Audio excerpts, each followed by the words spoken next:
ಖಂಡನೆ ಮಾಡಬೇಕಾದಂಥ ಕೃತ್ಯ ಊಹಿಸಲಾರದಂಥದ್ದು ಕೃತ್ಯ ಇಲ್ಲಿ ನಡೆದಿದೆ ಬಸ್ ಸ್ಟ್ಯಾಂಡ್ನಲ್ಲಿ.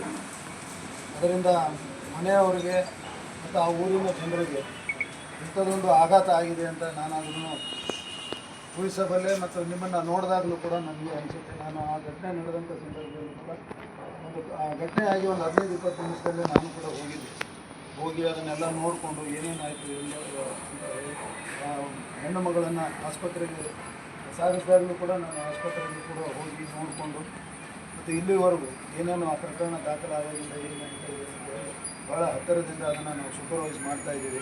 ನಿಮ್ಮ ಮನದಾಳದ ನೋವು ಏನಿದೆ ನಮಗೆ ಅರ್ಥ ಆಗುತ್ತೆ. ಪೊಲೀಸ್ ಇಲಾಖೆ ನಿಮ್ಮೊಂದಿಗಿದೆ. ನಾವು ಪ್ರಾಮಾಣಿಕವಾಗಿ ಆ ಪ್ರಕರಣವನ್ನು ವಿತ್ ಆಲ್ ಸೀರಿಯಸ್ನೆಸ್ ಅದಕ್ಕೆ ಎಷ್ಟು ಕೊಡಬೇಕು ಅಷ್ಟು ಗಂಭೀರತೆಯೊಂದಿಗೆ ಆ ಪ್ರಕರಣವನ್ನು ತನಿಖೆ ಮಾಡ್ತೀವಿ. ಕಾನೂನು ಪ್ರಕಾರ ಆರೋಪಿಗೆ ಏನು ಶಿಕ್ಷೆ ಆಗಬೇಕು ಆ ರೀತಿ ಶಿಕ್ಷೆ ಕೊಡಿಸೋ ನಿಟ್ಟಿನಲ್ಲಿ ಪೊಲೀಸ್ ಇಲಾಖೆ ಯಾವಾಗಲೂ ತಮ್ಮೊಂದಿಗೆ ಕೈ ಜೋಡಿಸಿ ಮುಂದುವರಿತೇವೆ.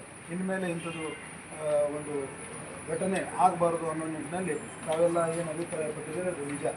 ಯಾವಾಗ ಒಂದು ವ್ಯಕ್ತಿಗೆ ಈ ಥರ ಹೇಯ ಕೃತ್ಯದಲ್ಲಿ ಭಾಗಿಯಾಗಿರ್ತಕ್ಕಂಥ ಒಂದು ಶಿಕ್ಷೆ ಆಗುತ್ತೋ ಅವಾಗ ಸಮಾಜದಲ್ಲಿ ಒಂದು ದೊಡ್ಡ ಸಂದೇಶ ಹೋಗುತ್ತೆ. ನಿಮ್ಮ ಒಂದು ಏನು ಮನಸ್ಸಿನಲ್ಲಿ ಇರ್ತಕ್ಕಂಥ ವಿಷಯ ನಾವು ಗ್ರಹಿಸಿದ್ದೇವೆ. ಆ ನಿಟ್ಟಿನಲ್ಲಿ ನಾವು ಪ್ರಾಮಾಣಿಕವಾಗಿ ತನಿಖೆ ಮಾಡಿ ಅವರು ಆ ಕಾನೂನು ಪ್ರಕಾರ ಅವ್ರಿಗೆ ಏನು ಶಿಕ್ಷೆ ಕೊಡಿಸೋಕ್ಕೆ ಸಾಧ್ಯ ಅದನ್ನು ನಾವು ಎಲ್ಲ ರೀತಿಯಲ್ಲಿ ನಮ್ಮ